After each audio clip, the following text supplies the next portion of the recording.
Good morning, good afternoon, good evening, wherever you are in the world. Good morning, Europe. Good afternoon, India. And good evening, Australia, if you're there, Hugh. I'm looking forward to working with you today on the Now Write Your Book Summit. Before we actually get started with today's schedule, I thought I'd tell you about a couple of things I'm reading at the moment. This is a book called Narrative Economics. I study narrative. I study how stories are created and the impact of stories. This is a book by Robert Shiller, winner of the Nobel Prize for Economics. And this is his latest book, just out, called Narrative Economics, How Stories Go Viral and Drive Major Economic Events. Now, I'm not suggesting that if you were to write a book this year that it would drive a major economic event, but I think some of the things that Robert talks about are very relevant to us as we craft our books. So he talks about the beginnings of narrative economics. He talks about contagion, very relevant for now, why some narratives go viral, the Rubik's Cube. So all sorts of reasons why things and stories about things go viral. And I think there's a lesson here for us when we're trying to craft our book, when we're trying to position our story. What is it we're trying to say? There's some really useful ideas in here. And a couple of foundations he talks about are causality and constellations. What is causing something? What starts something? And helping people to understand that.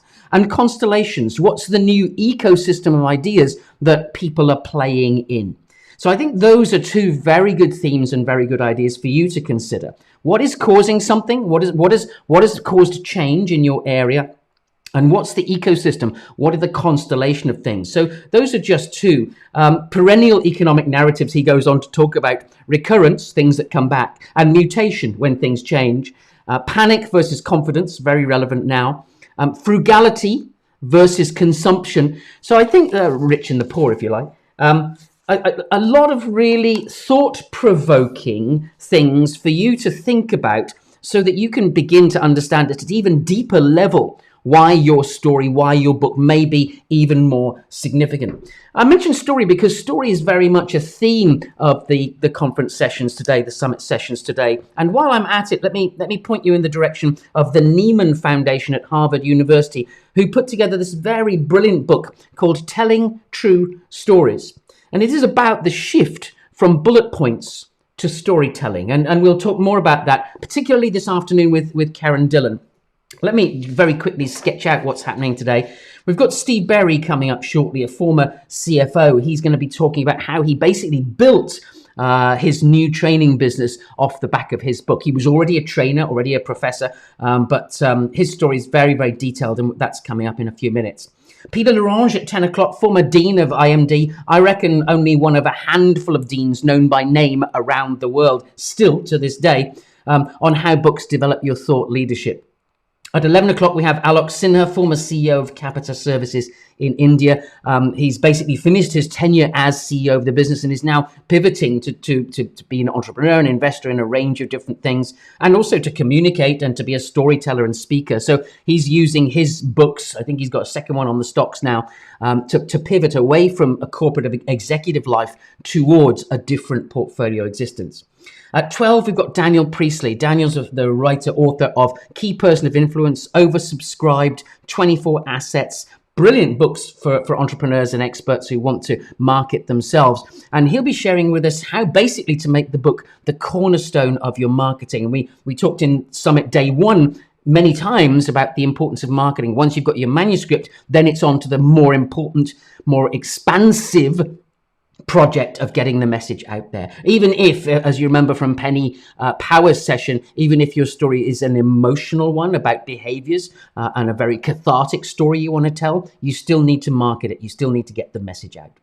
This afternoon at UK time at 1400, 2 o'clock British summer time, we've got Marshall Goldsmith. Now, I probably don't need to introduce him, but in his interview, and it's slightly different from the normal run of the mill that I've been doing, we'll talk about his portfolio of books and the three changes that he's made in his writing, starting off with What Got You Here Won't Get You There.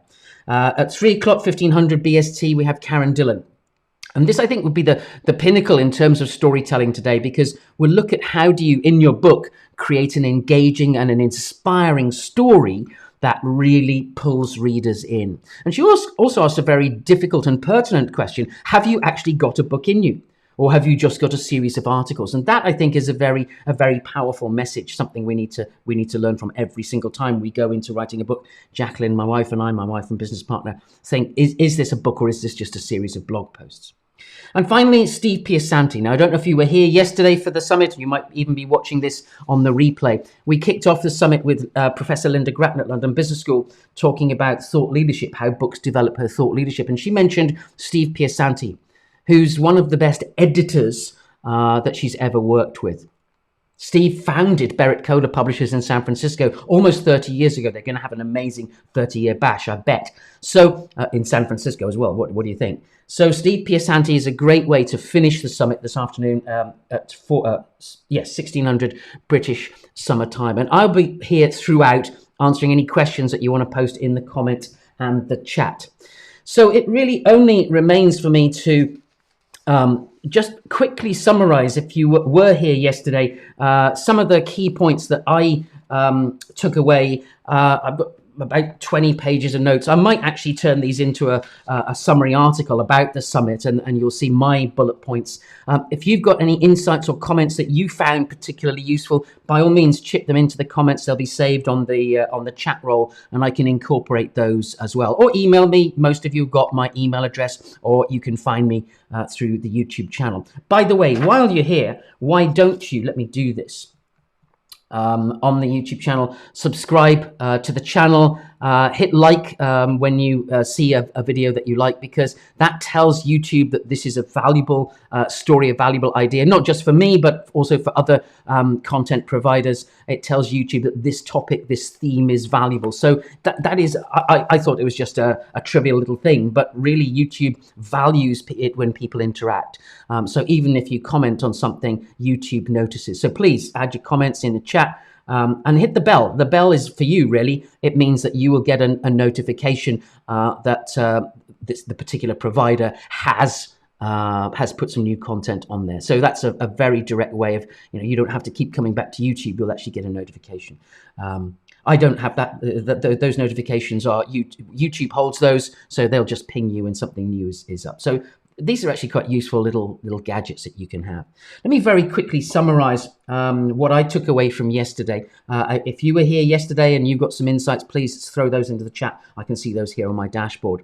So we kicked off with LYNDA GRATTON, and I'll just pick one from each of the speakers that we had yesterday. LYNDA GRATTON, if you saw it, it was, content rich. There were a lot of thoughts there on writing a book and specifically why she writes. And she writes because and she said, if you're a thought leader, books are the best way to demonstrate thought leadership.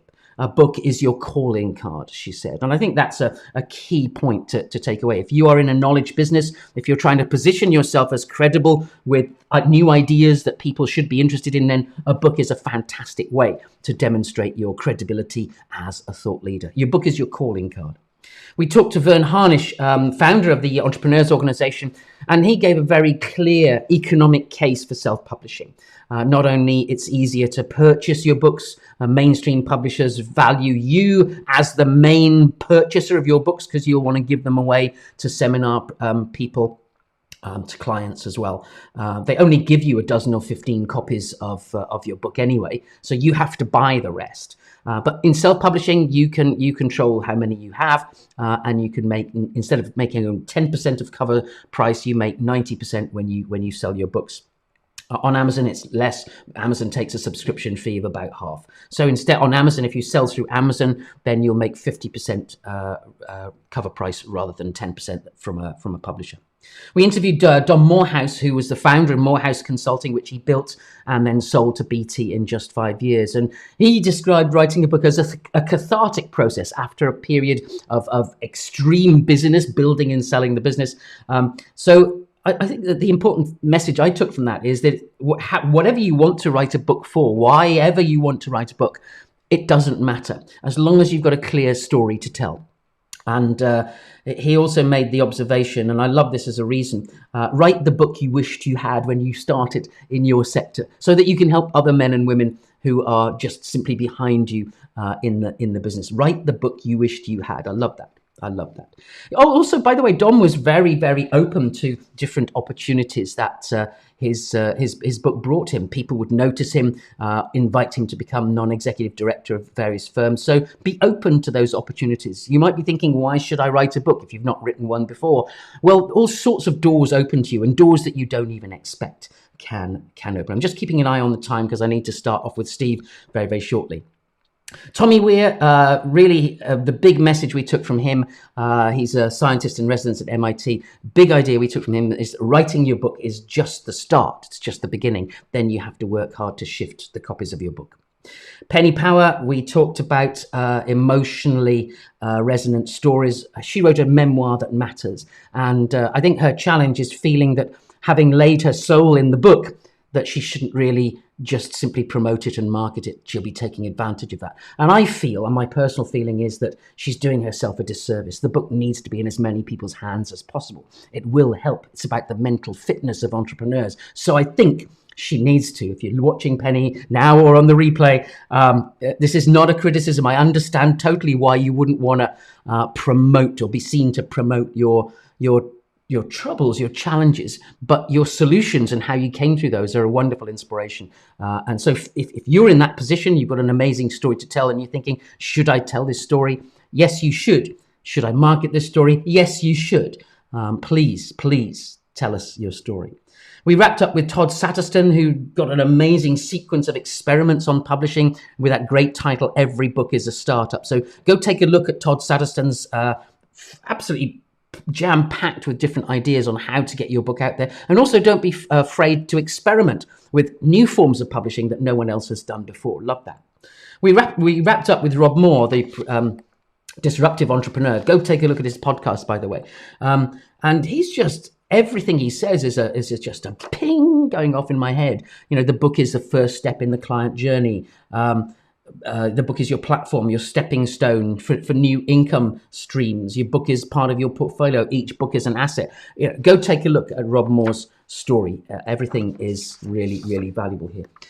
Listen, I think we'll be joined now by the folks who are here for Steve Berry's session. So let me kick off. Steve Berry, I first met while we were talking in the same room. We were working on the same workshop for the National Health finance directors in the Midlands of the UK. And he struck me as a very down-to-earth, very ordinary guy teaching finance. I was there doing strategy and leadership. And he really he took me under his wing and helped me understand a little bit how the NHS worked. That was my first public sector work. He's a great teacher, and although he's in this very direct area of finance, he's a CFO, a former CFO. He says when he introduces himself, I used to be a CFO, but I'm all right now, which if you're in England or some European countries, people will laugh, not in the United States. They just don't get the irony of that. I'm going to kick off Steve's interview. It's quite a long one, but he tells in such detail. He's such a good educator. There's so much here for you. So I hope you've got a notepad. I hope you've got paper if you're old school like me. If you're new school, I hope you've got a device that you can capture the notes on. But be thinking throughout this, how can I apply this idea to my own area, to my own work? There's a lot here, a lot to take in. And I hope that you can see how to take Steve's ideas into your own life. And we'll kick off. I'm going to just skip the first few minutes of the introduction because it's a bit of old friends, buddy stuff. So let me get straight into it now. Let me get off this and do this. Let me introduce you to Steve Berry. Steve Berry, Actually, which was a 2-day learning strategy course. What strategy all about, what strategy is, what strategy isn't. Lots of the things that are actually in I'll do a plug for the Hodder book here, the Teach Yourself Strategy in a Week. Lots of the things that are in that basic entry level book. And that was the starting point. In fact, if I go a little bit further, there was one small module in that 2-day course which lasted 15 to 20 minutes. And it was a module on what are the strategies that you can enact when you encounter a previously unseen threat. You are surprised by this threat. What do you do?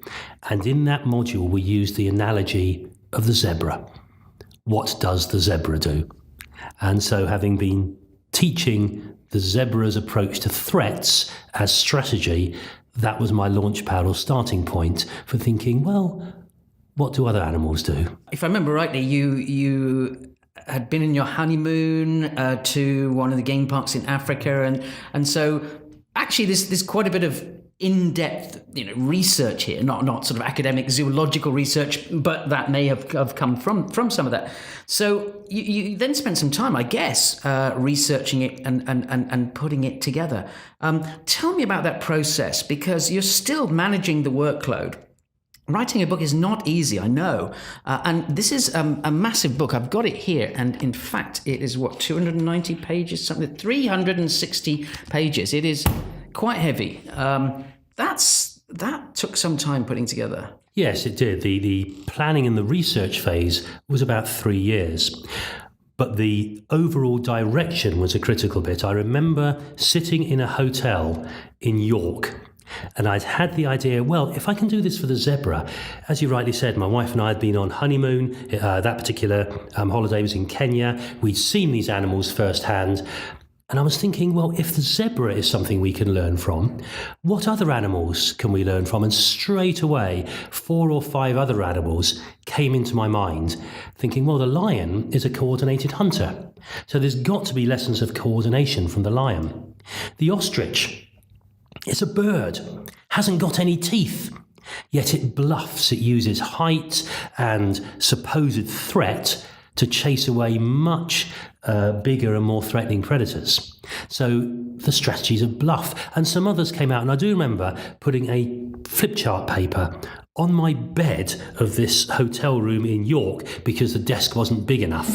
I say hotel room, this cupboard in York in which they had put me, and sketching out on this one sheet of paper probably 6 or 7 of the 12 serious animals. There are 13 animals, 12 of them serious in Strategies of the Serengeti, but the majority came out in an overall sketch view just on that first evening sitting in York. So much so, I got so into it, I forgot to go and have dinner. Looked at the clock, it was 11 at night. I'm thinking, my goodness, I've got to get some sleep. I'm running a training course tomorrow. But that was the start. So it started with the zebra, then a few ideas, and then building up a bit more. From that point on, it was then about 3 years of research. Now, yes, of course, I did the field research. You don't have the credibility if you haven't physically gone out and poked a crocodile with a stick. And I've got the photographs to prove it, which are wonderful. But if I'm perfectly honest, the desk research was a lot more useful than the field research. The field research was for the photographs and the credibility. The desk research was what gave me, well, this is what the elephant does. This is what the cheetah does. This is what the warthog does. And so on. I was determined to get the warthog in. After about 3 years of research, I had a whole load of material. It was roughly segmented. This is what I'm going to do in the zebra chapter. This is what I'm going to do in the giraffe chapter. This is, etc., etc. And all the chapters have the same thread. They start off talking about the animal. And then gradually they move you into talking about the strategies of the animal, and then gradually leave the animal behind and start talking about the business implementation of those strategies. And very early on, one person gave a compliment which I've held dear ever since. He was saying, I didn't realize we had stopped talking about the animal until the last page of the chapter, and I think result, because it's not a book about animals. It's a book about business strategy. I lectured on an MBA program in business strategy for 10 years, and I was very dissatisfied with a lot of the stuff that we had to teach on the MBA program. It was very static, it was very dated, and I wanted to produce a book where the strategy was dynamic. You were able to move and change. You can switch from the strategies of the hippopotamus to the strategies of the wildebeest, for example. a lot of the strategies that we had to taught in the MBA, had to teach in the MBA courses was, well, here's a model, and you put things on the model. Well, what the heck do you do with it next? You string together a few models, and it gets you a pass or a merit or a distinction in your MBA, but it's not that much use in real life. So it had to pass the test of being useful in real life. Some of the models in this book, I also wanted to make sure they were published because they were models that I developed and used with customers. And from a copyright perspective, I wanted to make sure we had put in tablets of stone, 2005, first edition, here's a model that proves that it can be attributed to me from 2005. That was particularly relevant in another book that came out in 2006, that one of the models was really quite similar, 90 degrees different, but absolutely I'm satisfied there was no plagiarism, no copying whatsoever. It's just someone else had quite a similar idea, gone in a slightly different direction, but by publishing it, I had made sure that I could prove copyright at any point. That was another important driver. So what I'm hearing is, a lot of under the hood thinking goes on. You build up a body of personal knowledge over 2 or 3 years. You're collecting together these papers, these ideas, and then some spark gives you your evening in York where you scribble out some thoughts. I love the analogy, the metaphor of the animals of the Serengeti, but I love the idea of the Serengeti, the plain where all of these animals exist and live together. And I'm wondering whether other men and women can, use that same idea of take an analogy, drill into it and see whether it maps against your domain of expertise, because it's a really great way of capturing people's attention. And that's what you essentially did when you crafted this structure where you grab people's attention with the animal stories in the early parts, then moving on to talk about the content of what you want to talk about. And then importantly, and I've banged on about this for a long while, which is that practical consequences of what this knowledge is. You have to have, here's what to do now. And yet some of our academic colleagues, more academic colleagues, shall we say, think it's enough to just say, here's the insight, here's the model, what you do with it is up to you. And I kind of think that you're saying that's kind of leaving people high and dry. That's the kind of impression I'm getting. Yes, I'm definitely saying that. If it can't be implemented practically in real life, then it was never going to make the cut for strategies of the Serengeti. So some of the models and all of the models and structures in there have been used in real life. Some in particular have made. Well, I'm thinking of one model. It's called RADAR, R-A-D-A-R. It is a competitive strategy model. And I can think of 2 instances, one in the UK and one in Asia, where the particular organization I was working with was under threat from a new entrant to their market. And we used the radar analysis and we put it on the floor in a huge structure with gaff tape and so on. So we're talking of radar is a circular model. I think we had about a 10-foot diameter with gaff tape that we were positioning where our company is, where the new entrant is on each of these radar elements. If we did situation X or initiative Y, where would that move us? And then planning from it. And both of those two, the Asian one and the UK one, it gave a shaft of light. In fact, I just thought of a third. There was an Eastern European one as well. It gave a shaft of light that had not been seen before, which was the salvation in each of those 3 cases. That same model, that shaft of light was generated through exploring it. So that's real life consequences with real life millions of pounds, dollars, whatever, and people's jobs as a result of a model. So if it's just an academic model, it looks very pretty and it gets us an MBA, but it hasn't given anyone a job. Listening to you again today, a strong impression I'm getting is that the book is so tied up with what you know, but also what you teach and how you consult. You can see why, and we'll come back to this, why people might want to capture their knowledge in a book. But how you've done this, firstly, it's a very beautiful book. Let's actually talk a bit about the book for a minute. self-publishing versus mainstream publishing? Why not find an agent for this? You've got a lot of text. You commissioned some brilliant pieces of artwork in here as well, and the cover, as I said, is lovely. You've got models in there, all sorts of things on culture, mission statements, and all of that stuff. So tell me a little bit about how you came up with the design, the look and feel to include all of that content. Where do you want to start? Sure, the look and feel. I was working as part of three guys in a training company. I was the finance and strategy specialist. Another guy was the leadership specialist. Another guy was doing performance management and branding. And he wasn't as busy. And so he said, well, okay, I'll look after this. I'll find what you want. Steve, tell me what you want and I will go and get it. So he found the most amazing artists, a guy called Stephen Mead, who lived, I don't know if he still does, but lived in Bath, and gave him the brief of these animals. And Stephen did some fantastic research and produced all the internal pictures. So I remember there's a story I tell of very early in the book, of the hippopotamus and the butterfly. So I wanted a picture of a hippopotamus submerged, except for his head, with a butterfly on his nose, because the hippopotamus and butterfly are having a conversation.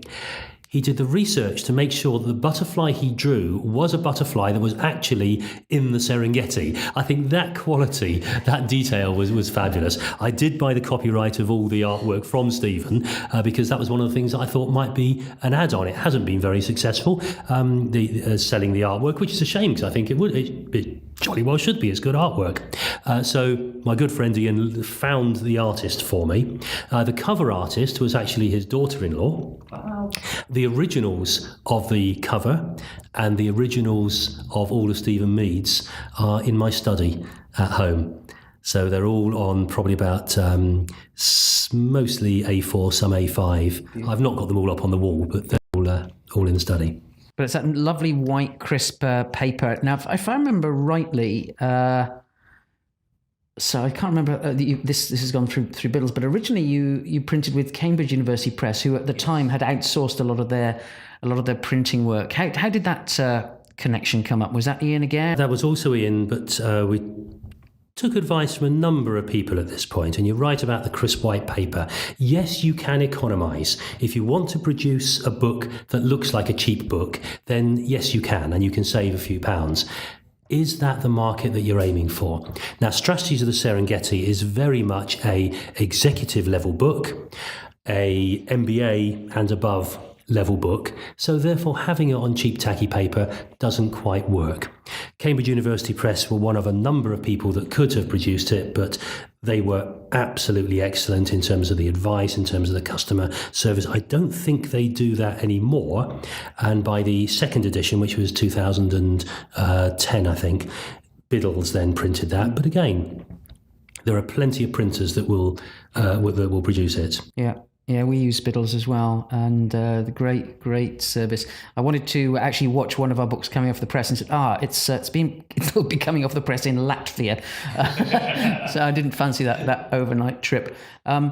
So the process of getting your initial thoughts, your drafts, your chapters, what you had written into print, it's not that easy, is it? I mean, you've got to have it edited, or did you have it edited, or was it all your words? Tell me about your experience of editing. Sure, or if I can go prior to editing, I make sure I come back to editing and go off on one of my tangents.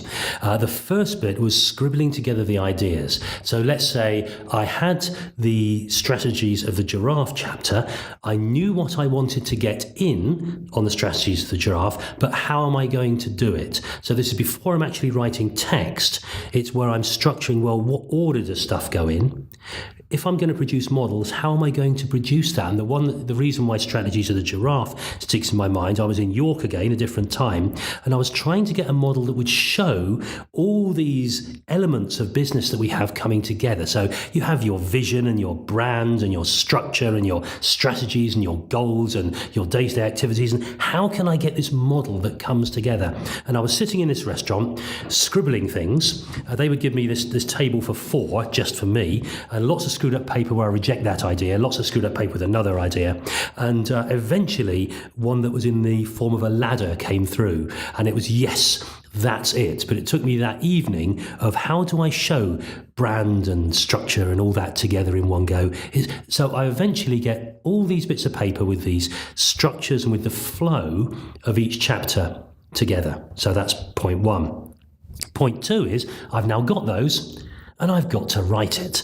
And those are the hours sitting in front of the laptop, conjuring together the words, getting the right level of example versus humour versus animal analogy. And you think you're going to get it right every time, but of course you don't. So I've then got it into what I would call a strong draft level. That's where the editor comes in. With the first edition, I had a very, very nice, competent and experienced editor. If I were to criticise, I would say he was probably too kind to me. He should have been a little bit tougher. And tragically, he died in between the first edition and the second edition. So my wife decided she was going to edit the second edition. It started off at about 300 pages, the Strategies of the Serengeti book. She then referred to it as the 2-page Strategies of the Serengeti pamphlet. Now, I think she did manage to cut out a few bits here and there. But that was very good to have the critical evaluator, the person who is not afraid to challenge you and to argue their case if necessary. So I would say choose your editor carefully. Now, if I can go off at a tangent there and say when I was producing, I did 3 books with Hodder, and one of those books, the editor would produce their own thing, but we didn't see eye to eye on certain nuances of the English language. So I had to push quite hard that in this situation, I do want to split that infinitive because that's acceptable now. In this language, in this particular situation, I do want that Oxford comma and I don't want you to take it out. So with my wife, after 25 years of marriage now, it was less then, she knows my head inside out. She was a brilliant editor, very patient as well.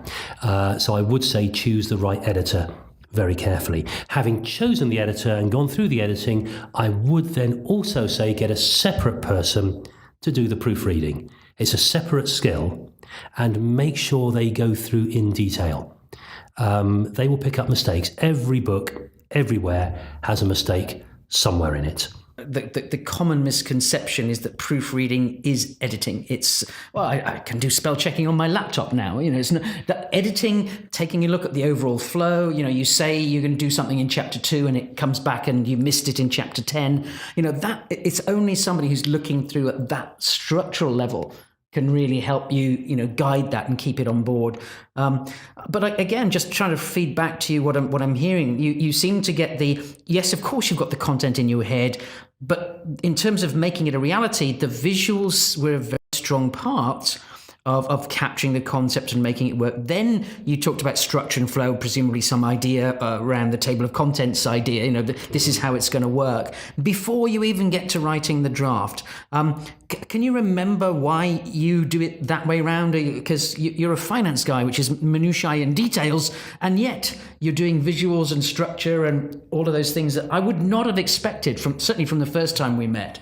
Why this way round for writing a book? Yep, I think the effort is always in the planning. If you get the planning right, then the execution becomes a lot easier. So every extra hour or 10 that you spend on the planning will save you 2 times, 3 times, 5 times that when it comes to the writing afterwards. And I have brainwashed my children with this as well. My eldest daughter is currently studying law at university, and she did an EPQ. So an EPQ, an extended project qualification, worth half an A-level. It's about a 5,000-word essay. So it's just taking A-level students and giving them a little bit of an idea of what a mini thesis would be. She was very taken by a trip to Auschwitz. And so her EPQ was on can there be justice for Holocaust victims? And unpacking that, she found, what do I mean by justice? There's a whole series of different things with justice. And what I really pushed as the coach in this environment, what I really pushed her very hard with was you structure your EPQ. You're going to have it not necessarily paragraph by paragraph, but aspect by aspect. So you start off saying, these are the 7 different types of justice that I have found. This is where I have found it from. Next, here is each of these 7, and I unpack them. Next, then I look at each of these 7 and say, has that happened for the... So very planned. And by the way, you've got a 5,000 word limit. So you now know you have these 25, I've just made that number up, 25 paragraphs. You're going to have a 250 word introduction. You're going to have a 250 word conclusion. Now you've got to divide your paragraphs into an average of that. So that then saves you the pain of writing. Whereas if you start with a blank sheet, and you get to point number 17 out of 25, and you're already on 6,000 words, it's going to take you forever to edit it. So any university student, bachelor degree, even A-level, plan, to the point of, I can afford 200 words on that paragraph, then the next paragraph, I can stretch that one to 300 words. That makes your life so much easier. Absolutely love that, because one of the things that I keep getting asked is, well, writing is a really time consuming, and yes, it is, but you never know how much it can be. You know, how long is a piece of string? How many pieces of paper can you use? But if you've got it structured and planned out, you know how much is it you have to allocate towards any particular topic, but also you know what direction you're going, you know what not to include. You know, that's almost as important as what to include. Is it on topic? Is it following the main thesis of the book? So I love that planning idea so much. I'm going to steal that again. So where are we at? This book, you must have had some vision of what you were going to do with this book, because you don't put this much effort and planning into something and then just hope it sells. We talked about self-publishing, before we went on air, so to speak. Do you want to say a little something about self-publishing versus, why not take this to a traditional mainstream publisher? And then we'll talk about some of the things that you've done with this. Sure. I mean, I have 3 books with a traditional mainstream publisher, and this one that is self-published. This one came first. I made a deliberate decision to self-publish, and the main driver of that was control. I wanted to say what happened, and I had 3 chapters that were significantly larger than the others. Now, no publisher would have let me, by significantly, I mean 3 times larger than the other chapters. So the giraffe, which is all about strategies of vision, because the giraffe has a very large, effective and high-mounted eye. The elephant, who has a brain at least 4 times the size of the human brain, but it's all about strategies of corporate knowledge. And the zebra, which is my original thought, the strategies of threat. Those 3 chapters, each of them is at least 3 times bigger than the strategies on the chapters on the strategies of the cheetah, the strategies of the warthog, the strategies of the crocodile, and so on. No sensible publisher would have let me get away with that. And if I had expanded the strategies of the crocodile, for example, to the same length as the strategies of the elephant chapter, it would have become unwieldy, and it wouldn't be a book, it would be a library. If I had condense the strategies of the zebra down to the level of the strategy of the ostrich, say, it would have just been a very brief overview. I would not have given the depth that I wanted to. So for me, it was control. I wanted to do something that a publisher wouldn't let me do. Having said that, it also depends on the purpose. So for me, this was a launch pad into corporate speaking.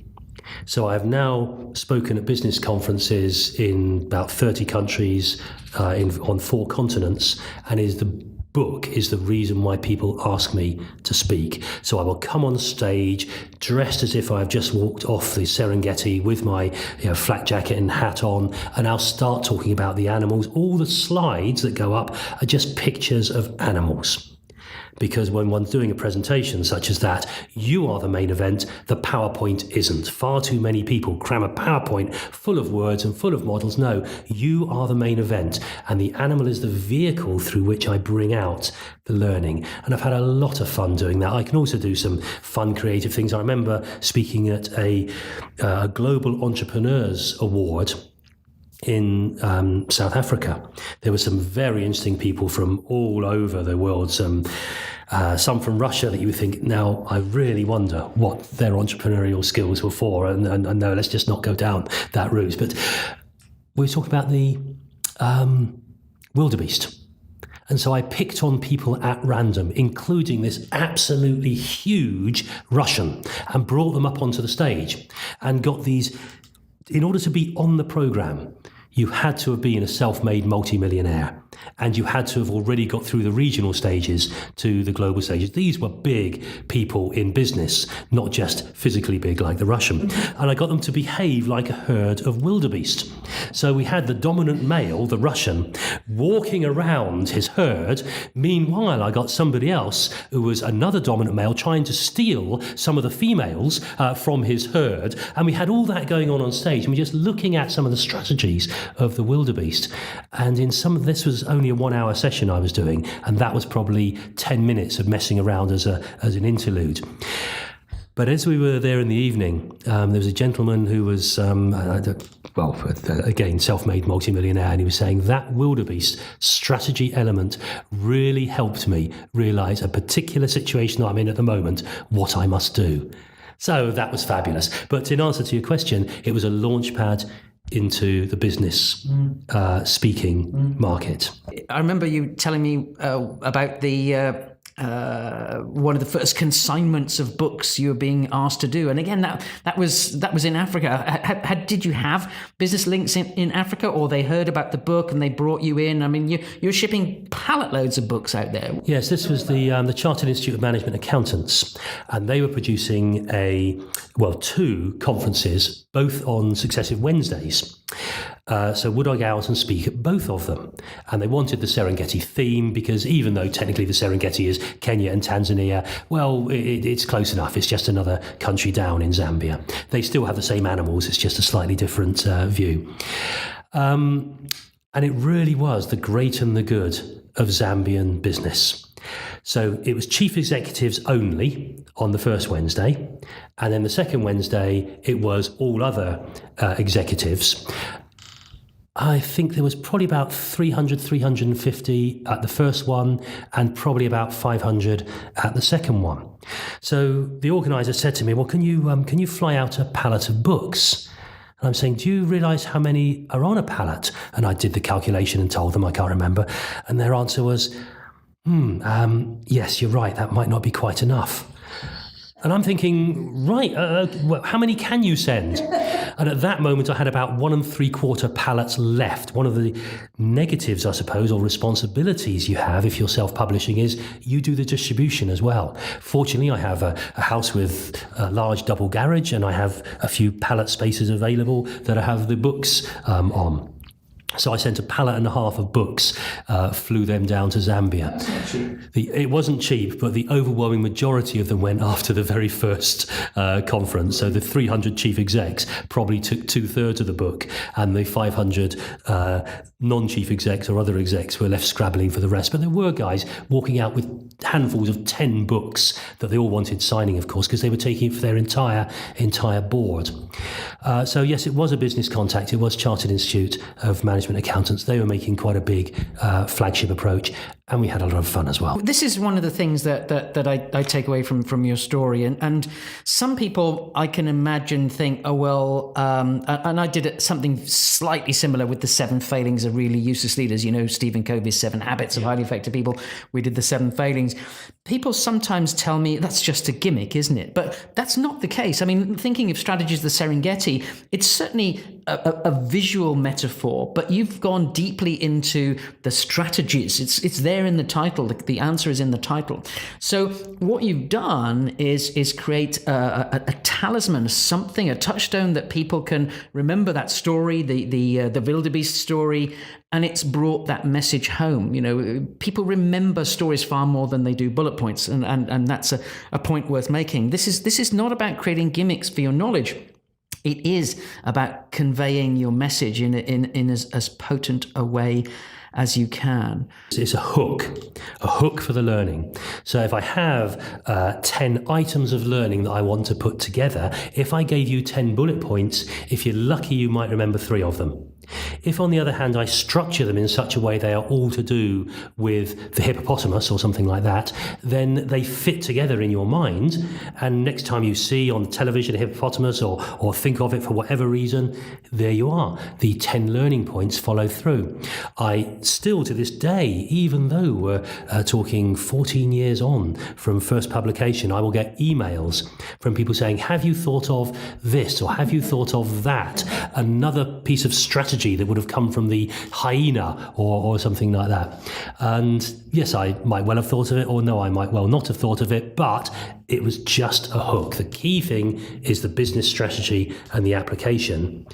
The animals are the hook, and absolutely not a gimmick.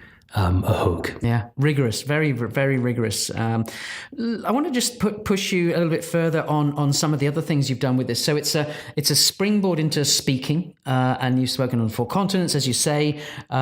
Huge workshops. Cover the cost, more than covered your costs just in the sales of the book. But when you add on the workshops that you've done, the consulting that this gets you, then this is a very, very strong business model, really. So authors are not just sitting there waiting for their books to sell to generate a little bit of residual income.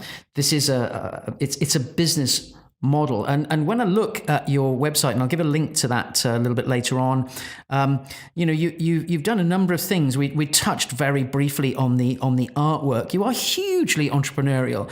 I love the way you've actually not only can people get the book sent to them, but you've also made the ebook available on your website. And I haven't seen this in many places.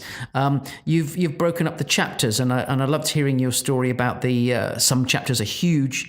And some chapters are much smaller. But what was the thinking initially behind making those different chapters available? And then we'll talk about some of the other things on the website. Yes, it was just an idea of, well, what can I get out there? Buying a book, the book costs about £20. Some people might just want to try, well, I can get a single chapter for £2 or £3. Sort of a try before you buy. It might well be. I also have the first 3 chapters, the introductory chapters, as free of charge on the site, and people can download that. And it deliberately does not keep your. This was before the legislation. Deliberately does not keep your email on the basis that I don't like spam any more than anyone else. Now it would be illegal to, but it wasn't keeping it even when it was legal to. I just wanted to push it out there. If I can just go forward onto some of the other things and then come back to the individual chapters. There's also a little quiz or assessment. I prefer the word quiz because it is light-hearted. It is not an academically solid analysis of your organisation's strategy. It is just you answer a few questions, and on the basis of where you click the radio buttons, it says your company is operating most like the hippo, a little bit like the ostrich, not at all like the dung beetle. That's the joke one that's in there, by the way. It's in the opening chapter in the prologue. You don't want to be like the dung beetle. Effectively, you're pushing other people's poo around all day with the sole intention of trying to impress female dung beetles. And if you did that quiz, but you're not sure about buying the book yet, you might say, well, actually, we came out with the hyena as the top.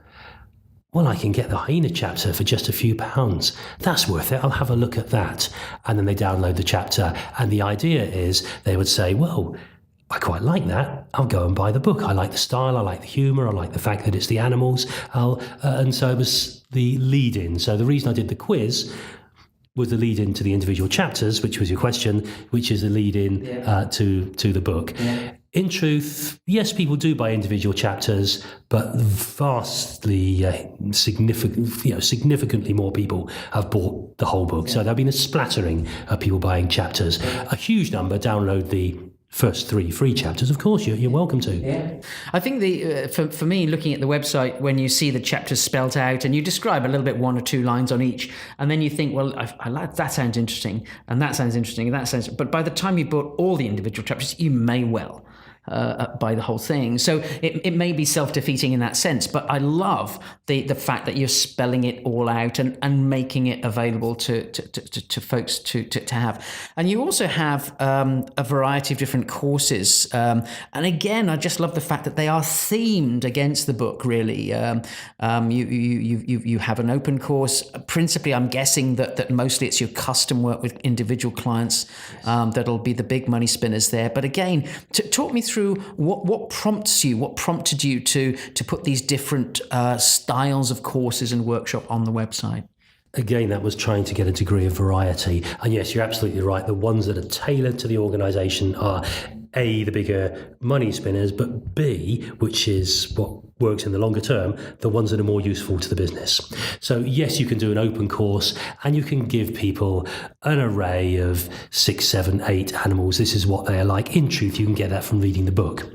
What I'd really want to do is we've looked at the company, we've decided it's a niche market specialist company, it's using the strategies of the hippopotamus, which is all about niche market. The hippopotamus rules the river, but when it comes out to lumber on the land, the very same things that make it king of the river make it vulnerable on the land. So the message of the strategies of the hippopotamus chapter is rule the river that you're in.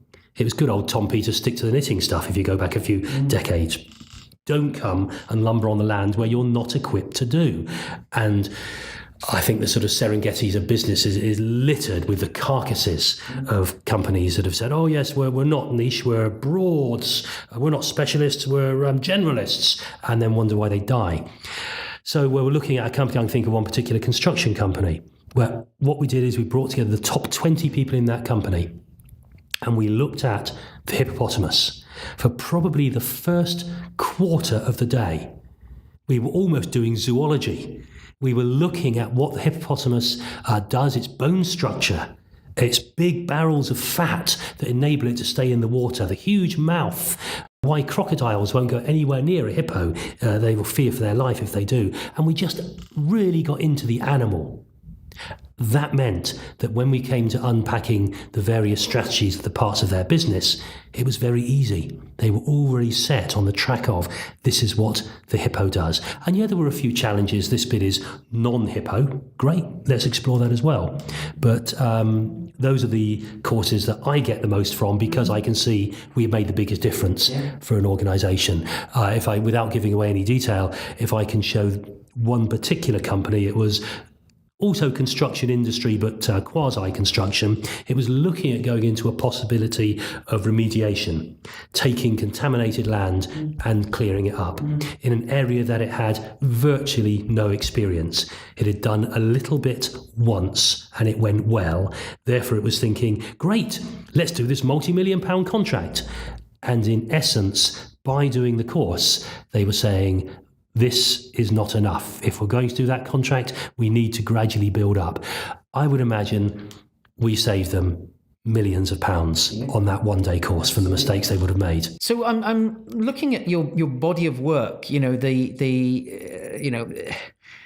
guess other men and women who might be in training or consulting, human resources, leadership development, would be ideal candidates to consider capturing their thoughts in a book. But I can see people in finance, in IT, who have a huge knowledge base that actually could finesse that knowledge into a whole extra, almost a separate business if they wanted to, or as thought leadership for their parent company if they're within a larger middle or large scale organization.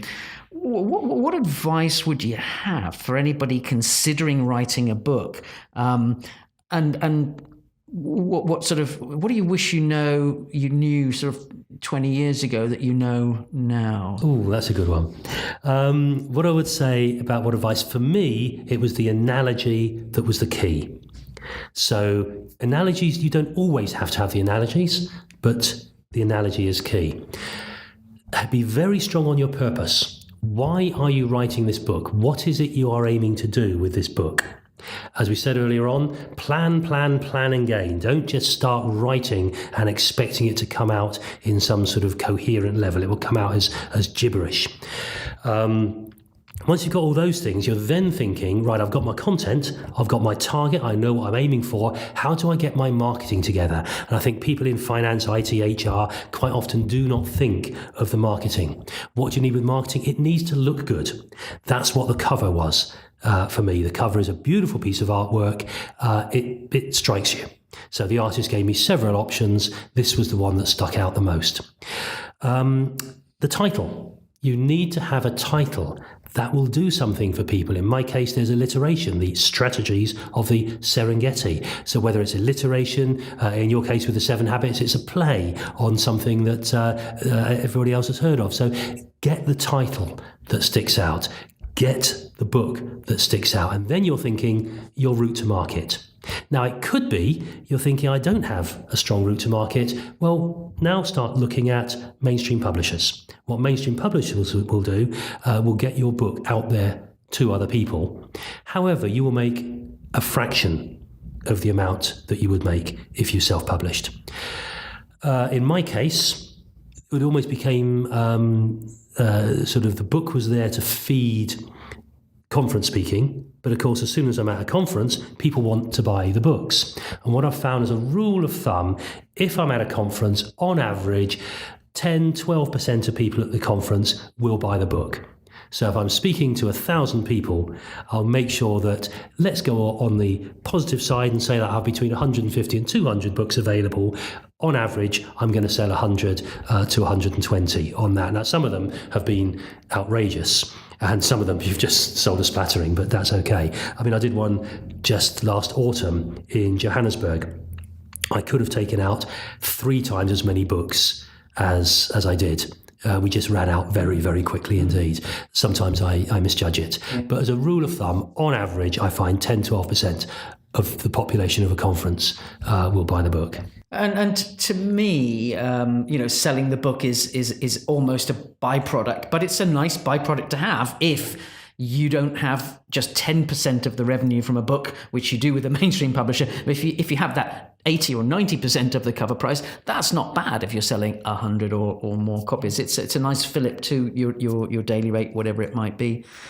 Listen, I've had a blast. I'm proposing that we put stephenberry.com in the notes for this. That's Stephen Berry. My mother was reading out a Christmas story about King Stephen, so I'm a Stephen with a V. Oh, there's a marketing story about that might be useful. Yes, that would be cool. Tell me why. Because there is another Steve Berry out there. In fact, more than one. There are more than one. There are several. My mother calls me Stephen. Everyone else has always called me Steve. But Steve Berry is an American fiction author. I read his book, The Amber Room, and I really enjoyed it. But I can't publish as Steve Berry if there's already another Steve Berry out there. So I went to Stephen Berry, and there are several other Stephen Berrys if you go on to LinkedIn, and I think one is a chemistry professor, one is something else, but nobody actually published as Stephen Berry. It's always Stephen R. Berry, Stephen C. Berry. So I thought, great, that's it. StephenBerry.com, I've purchased that. That's another thing. Make sure you buy whichever the URL is you're going to get there and get in there early. So yes, StephenBerry.com, and not many people are going to type in strategies of the Serengeti.com, but I needed to make sure that I owned it. Yeah. So that's something to make sure. So the marketing was looking out what's around there and making sure that I published as Stephen, not Steve, so I didn't get confused with the author of The Amber Room, which I enjoyed. So do feel free to buy that one as well. Listen, I've had a blast. It's been great to reconnect. Final words of wisdom. I tell you what I want to do before we go. I mean, you are so entrepreneurial. I'm just thinking about evaluation store. You just can't stop, and in part of your day job is helping firms to assess where they're at. And tell me the story of Evaluation Store, and I'm going to put a link to that as well, because I think that's a really insightful thing for you to have done, and I'm hoping that you'll maybe do some book around that, because I can see it really feeding the next 5 or 10 or 15 years. So Evaluation Store, tell me about that. How did it come about, and what are you doing? Sure. In the Strategies of the Serengeti, in the Cheetah chapter, which is all about entrepreneur, I unpack some of the reasons why people take entrepreneurial activity. One of those is frustration with the status quo. In fact, there's a quote in the Serengeti book that says satisfaction with the status quo is the first stage towards fossilization. I would say nobody ever be happy with the status quo because you've got no incentive to move on. But dissatisfaction is one of the key drivers for entrepreneurial activity. And this started with behavioral psychometrics. So the big players in behavioral psychometrics, Myers-Briggs, I'm not a fan of Myers-Briggs, many people are, so fine. That if you ever want to ignite the gunpowder with HR, take an opinion on Myers-Briggs one way or the other, and you will get an explosion from the very strongly pro versus the very strongly anti.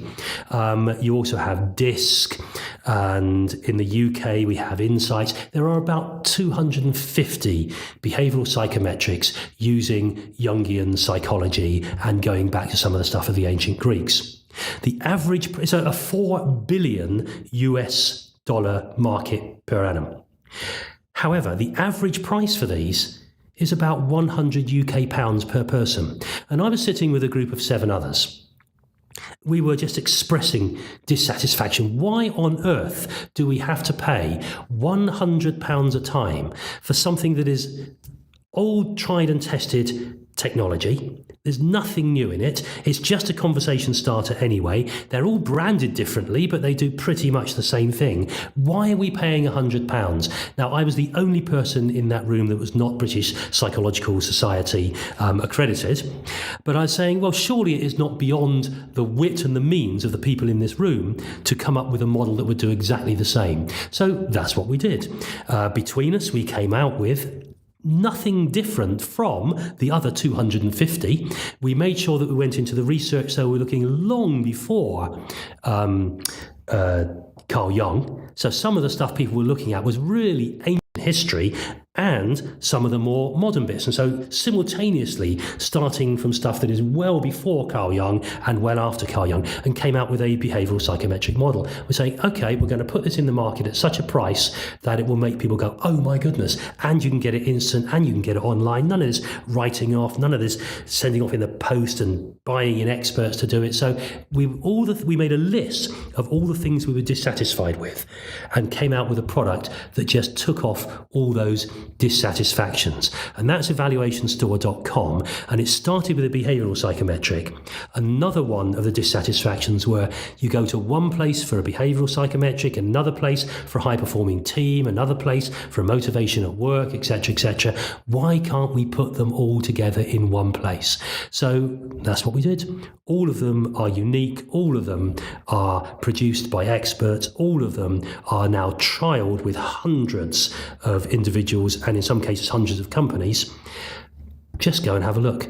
It was just about taking away the negatives and producing something that got rid of the things that frustrated us with the offerings that were on the market. So you are a brilliant exponent of what I would call, I guess, after hearing you speak, entrepreneurial authorship, authorhood. I don't know what to call it. I'll think of something in a minute. So you take what you know and you're turning it into books, but you've taken then the books, which is just what you know in a different form, and parlayed that into different forms of business ability to serve your community in a very different way. Some people still won't get it. They won't see, they just see the book as, well, I'm just putting my name on something and then some publisher somewhere will sell it. But for you, it's absolutely deeply embedded in who you are and what you do. And you've consciously kept going back to it, and you are an inspiration to others who ought to consider that. But a final thought then, Steve, from you. What final advice would you give to someone considering writing a book but just not sure if it's for them? What's the tipping point for you? I would go back to 2004. And in 2004, I was doing this training course in Birmingham for the NHS with this London Business School guy, Stephen something or other. And we were unpacking elements of books. And what you said to me was, just get on with it. What are you waiting for? Just get on with it. And that's why your name appears in the acknowledgements. If it wasn't for you telling me, just get on with it, I might have waited another year or 2 or 3, if ever, before doing it. So don't wait until you're 100% ready. That was the advice you gave me. Don't wait until you're 100% ready. If you're 80% ready, then make a start. And so I'd, with pleasure, reflect back that advice from 15 years ago. I've had a blast today. Thank you so much, really, Steve. Listen, so much to unpack in Steve's session. I hope you've been taking notes, but I'm conscious of time. There was so much in it. Key message for me is that big analogy. How can you create, or how can you find some visual, some metaphor that's going to allow you to unpack all the things that you want to unpack? That, I think, was the big one. Lots more advice, as we saw from Shreyas and Hugh as well, on self-publishing. If you're going to self-publish, take charge of the whole process. You've got to be thinking about the quality of the paper, about the imagery on the cover. Now, these are things that you would delegate to a publisher if you go with a mainstream publisher, and they will just do the cheapest, quickest thing that they can with you. So I've got here a very quick look at Leadership Unplugged. So I had no say over the cover of this. This was with Palgrave Macmillan. Not only did they choose a rather ridiculous photo to stick on the cover, which bears no relation to the content whatsoever, the Stand First, the New Renaissance of Value Propositions, they copied from another book. So that comes from a marketing book, and we couldn't change that. They wouldn't change that. So sometimes it's great to have a mainstream publisher because it gives you what you think is credibility, but they screw up on even the things that they're supposed to take charge of. So Steve Berry, a lot of really practical thoughts there. I've got a couple of pages notes. I'm sure you have too, but that's going to repay very careful watching. In the next summit interview, I want to introduce you to Peter Larange, the Dean of IMD. Let's take a quick break and let's get into that shortly. I will see you at 10 o'clock and we'll just British summertime and we'll kick off with Peter Larange. Speak to you soon. Matrix very quickly.